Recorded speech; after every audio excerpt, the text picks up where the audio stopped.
Hello everyone, তোমরা আমার আগের ব্লগে দেখেছিলে আমাদের বাড়ি ছোট বউয়ের বধূবরণ। তো সব কিছু মিটে যেতে আমি চলে গেছিলাম কেকের দোকানে। একটু রাতই হয়ে গেছিলো। কার জন্মদিন সেটা তোমাদেরকে পরে বলছি। তো আমি এখান দিয়ে একটা কেক চুজ করে নিয়েছিলাম, আমি চকলেট কেক নিয়েছিলাম। তো এখানে আমার কেক নেওয়া হয়ে গেছে, আর এখানের কেকটা খুবই টেস্টি, আমার খুব ভালো লাগে, তাই আমি এখান দিয়েই কেকটা নিয়েছিলাম। তো একজনকে সারপ্রাইজ দেবো বলে এই যে দেখো ও কেক কাটছে, এটা আমার মেজো যা। তো যেহেতু 27শে নভেম্বর আমাদের বাড়ির নতুন বউ এসছে, বরণে সবাই ব্যস্ত ছিল, আর ওই দিনই ওর জন্মদিন ছিল, তাই আমি আর আমার হাজব্যান্ড প্ল্যানিং করে চলে গেছিলাম কেকের দোকানে কেক আনতে, ওকে একটা ছোট্ট সারপ্রাইজ দেওয়ার জন্য।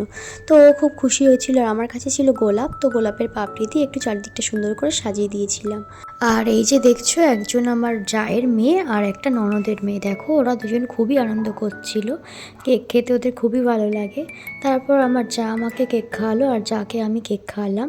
এইভাবে বেশ সময়টা ভালোই কাটলো। তারপর দুজনে একটু সেলফি নিয়েছিলাম। তো আজ ভিডিওটা এখানেই এন্ড করলাম, দেখা হবে নেক্সট ভিডিওতে। টাটা।